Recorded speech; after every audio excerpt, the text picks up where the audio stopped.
ಜಮಖಂಡಿ ನಗರದ ಬಾಲಕರ ಸರ್ಕಾರಿ ಪದವಿ ಪೂರ್ವ ಕಾಲೇಜು ಜಮಖಂಡಿ ಹಾಗೂ ದಲಿತ ಸಾಹಿತ್ಯ ಪರಿಷತ್ತು ಜಮಖಂಡಿ ಮತ್ತು ಭಾರತೀಯ ರೆಡ್ ಕ್ರಾಸ್ ಸಂಸ್ಥೆ ಕರ್ನಾಟಕ ಇವರ ಸಂಯುಕ್ತಾಶ್ರಯದಲ್ಲಿ ಸಂವಿಧಾನ ಅರಿವಿನ ಪಯಣ ಕಾರ್ಯಕ್ರಮ ಜರುಗಿತು. ಜಮಖಂಡಿ ತಾಲೂಕಿನ ಕನ್ನಡ ಸಾಹಿತ್ಯ ಪರಿಷತ್ನ ಅಧ್ಯಕ್ಷರಾದ ಸಂತೋಷ್ ತಳಕೇರಿಯವರು ಸಂವಿಧಾನ ಪೀಠಿಕೆಯನ್ನು ಓದುವುದರ ಮೂಲಕ ಕಾರ್ಯಕ್ರಮಕ್ಕೆ ಚಾಲನೆ ನೀಡಿದರು. ಇದೇ ಸಂದರ್ಭದಲ್ಲಿ ಭಾರತೀಯ ರೆಡ್ ಕ್ರಾಸ್ ಸಂಸ್ಥೆಯ ಘಟಕವನ್ನು ಉದ್ಘಾಟನೆ ಮಾಡಲಾಯಿತು. ವರದಿ ಸಾಜಿದ್ ಮುಲ್ಲಾ, ಎಬಿ ನ್ಯೂಸ್, ಬಾಗಲಕೋಟೆ. 26ನೇ ತಾರೀಕಾದ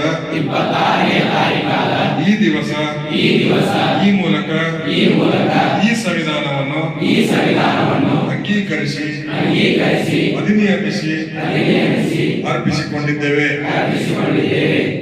ಸಂವಿಧಾನದ ಪ್ರಸ್ತಾವನೆಯನ್ನು ಓದತಕ್ಕಂಥದ್ದು ಬಹಳ ಹೆಮ್ಮೆಯಿಂದ ಪ್ರಪಂಚದ ಅತಿ ದೊಡ್ಡ ತಾವು ಕೂಡ ಹೇಳ್ತಾ ಹೋಗ್ರಿ ಅಂತಕ್ಕಂಥದ್ದು.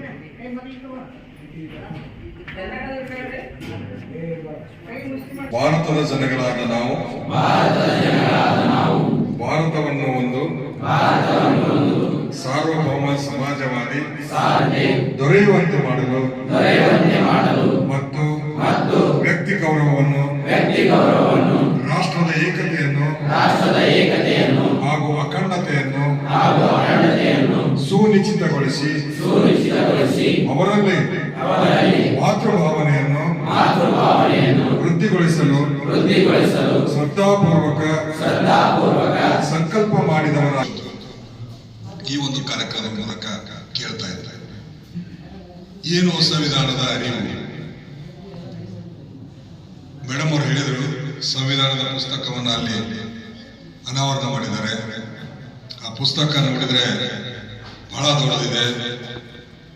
ಅದನ್ನು ಯಾವ ರೀತಿ ಓದಬೇಕು, ಅದರಲ್ಲಿ ಇರ್ತಕ್ಕಂಥ ಅಂಶಗಳೇನು, ಏನು ಸಂವಿಧಾನ ಅಂದರೆ, ಸಂವಿಧಾನ ಎಲ್ಲಿ ಉಪಯೋಗ ಆಗ್ತದೆ, ಆ ಸಂವಿಧಾನವನ್ನು ನಾವು ಯಾವ ರೀತಿ ಬಳಕೆ ಮಾಡ್ಕೋಬೇಕು, ಆ ಸಂವಿಧಾನದ ಗೌರವವನ್ನು ನಾವು ಹೇಗೆ ಎತ್ತಿ ತೋರಿಸ್ಬೇಕು, ಇಡೀ ಭಾರತದಲ್ಲಿ ಪ್ರತಿಯೊಬ್ಬ ಪ್ರಜೆಗೂ ಇರಬೇಕಾದಂಥ ಒಂದು ಸ್ಥಾನಮಾನಗಳು ಆ ಸಂವಿಧಾನದಲ್ಲಿ ಇದಾವೆ ಅಂತಕ್ಕಂಥದ್ದನ್ನ ನಾವು ಇವತ್ತು ಆ ಸಂವಿಧಾನದ ಅರಿವಿನ ಪಯಣ ಮತ್ತು ನೆರವು ಅಂತಕ್ಕಂಥದ್ದು.